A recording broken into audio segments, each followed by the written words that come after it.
O método de Gauss-Newton, certo? Ele é uma ferramenta do cálculo numérico que permite com que a gente faça regressões a funções não lineares, correto? A ideia do método de Gauss-Newton é simplesmente estabelecer uma relação linear entre a função não linear e os dados observados. Esta relação ela é feita com base numa expansão em série de Taylor, certo? A qual tenta linearizar o problema, e depois essa série de Taylor é então usada em processos iterativos para calcular os próximos passos da iteração e assim tentar minimizar a soma dos resíduos, certo? Do problema de forma iterativa. Então vamos ver aqui quais são os procedimentos matemáticos que levam à formulação do procedimento numérico do método de Gauss-Newton, correto? Então suponha que você tenha uma função não linear, certo? Que depende dos parâmetros A0 e A1, mais um erro, correto? Então você tem essa relação não linear e relacionando aos dados observados. A ideia do método de Gauss-Newton é simplesmente expandir esta função não linear, certo? Em uma série truncada no primeiro termo, certo? Ou uma série de Taylor de primeira ordem, e depois substituir ela aqui nesta mesma equação 1, para tentar linearizar ela. A gente sabe que essa forma é não linear, correto? Então como é que isso dá? Vamos ver aqui. Vamos esconder esses parâmetros aqui e simplesmente calcular a série de Taylor no ponto j mais 1 aqui dessa função não linear. Então o que é que acontece? Série de Taylor f de xi mais a derivada parcial com relação a A0 f de xi calculada no procedimento j delta A0 mais a derivada parcial com relação ao outro parâmetro A1 f de xi calculado tudo no ponto j, na iteração j, delta A1. E aqui os termos de ordem superior a gente despreza e trunca a série em torno da primeira derivada. Substituindo isso aqui, nós obtemos a seguinte relação agora linearizada do problema. yi é igual a f de x menos f de xi, correto? Isso é igual a derivada parcial de f com relação a A0 calculado no ponto j, delta A0 mais, tá certo? Então essa aqui é a forma da equação que estabelece o algoritmo de Gauss-Newton, correto? Geralmente é mais interessante formular essa equação em termos de equações matriciais, tá certo? Como é que pode ser feito isso? Pode ser feito da seguinte maneira: nós estabelecemos essa matriz D, que é a matriz dessa diferença entre os valores observados e os medidos, é igual a uma matriz Z, certo? Que é a matriz das derivadas parciais, correto? Vezes a matriz delta A grande, que é a matriz dos coeficientes, certo? Dos parâmetros a serem estimados, mais a matriz dos erros. Ou seja, na notação matricial nós temos o seguinte, tá certo? Então essa é a matriz, é a equação matricial do método de Gauss-Newton, onde esse vetor coluna aqui E é a matriz dos resíduos, correto? Mas assim como nos procedimentos convencionais de mínimos quadrados, a gente não pode de fato tentar minimizar diretamente os resíduos aqui, porque as funções são não lineares.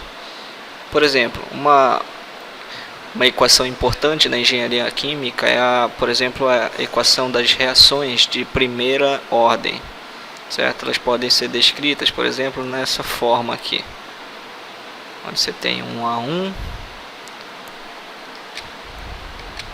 1 menos E na menos K vezes T, certo?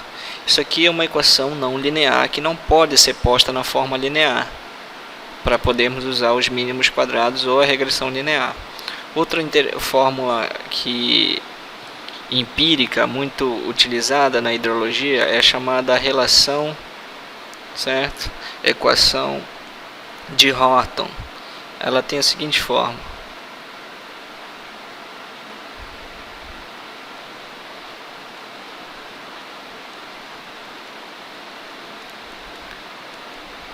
certo? Também é uma equação não linear, na qual o método de Gauss-Newton pode ser usado para estimar os parâmetros da equação, certo? E assim determinar um ajuste mais adequado aos dados, certo? O ajuste pode ser dado, por exemplo, imagine que você observa lá que os dados têm a seguinte distribuição, certo? Então o método consiste em você fazer alguns chutes iniciais e calcular a função nesses chutes. Obviamente, os chutes não vão condizer com a realidade, de tal forma que eles vão recair, certo? Um pouco fora dos dados, digamos assim. Então você tem esses pontos aqui. Mas aí você vai... mas aí o que acontece? O método de Gauss-Newton permite que você fazendo iterações, buscando que esses pontos, ou seja, a distância entre o observado, ou seja, os resíduos, seja mínima. Assim, então, você pode obter uma curva, um ajuste quase que perfeito, certo? Um ajuste quase que perfeito aos dados. Então é para isso que serve o método de Gauss-Newton.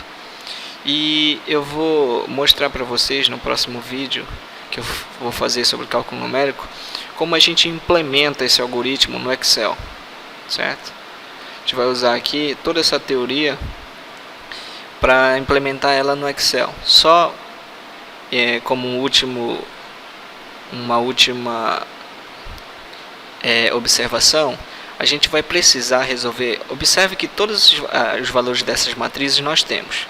E essa matriz nós temos porque os dados vão ser fornecidos. Essa matriz nós temos e os resíduos são facilmente calculados. O que nós não temos é justamente esse valor aqui, esses delta-A's aqui, esse vetor coluna que a gente precisa estimar, certo? Logo, se a gente usar os princípios da álgebra linear, a gente pode resolver essa função aqui, essa equação, simplesmente resolvendo aqui, aplicando a transposta de z dos dois lados e invertendo a função para ΔA ser isolado. Se a gente fizer isso, a gente encontra que o ΔA vai valer z transposta vezes z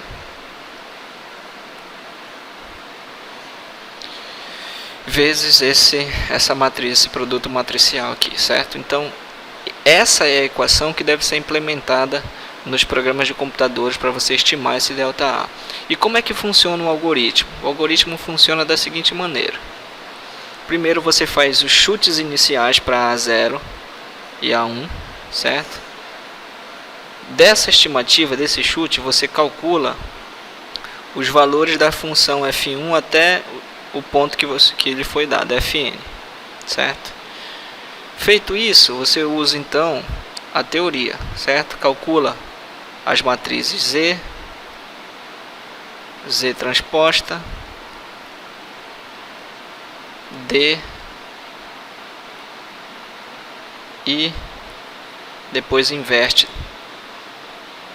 elas segundo essa teoria, certo? Uma vez que você faz isso, você obtém o vetor dos parâmetros ΔA, certo? Daqui você vai tirar o ΔA 0 na posição J mais 1 e o ΔA 0, 1 na posição j mais 1. Esses incrementos nos parâmetros eles são usados para estimar o próximo passo, ou seja, o próximo ΔA0 mais 1. Como? Da seguinte maneira, olha lá. Daqui, o algoritmo prossegue da seguinte maneira. O próximo passo, ou seja, o ΔA0 na posição j mais 1, é simplesmente o chute que você deu a 0, mais o incremento que o método de Gauss-Newton forneceu. Correto? A mesma coisa para A1.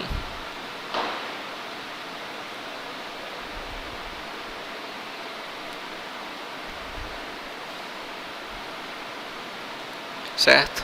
Uma vez que você encontrou esses parâmetros melhorados, você vai para a próxima iteração. Certo? Você vai para a próxima iteração, ou seja, você volta no algoritmo.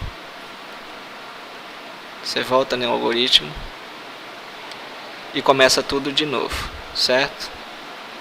Até o critério de parada é o seguinte: é que o erro no parâmetro ΔA0, o erro relativo absoluto, ou seja, esse A0 na posição j mais 1 menos A0, tudo dividido por A0 na posição j mais 1, esse erro relativo aqui, ó, fique o mais próximo de zero.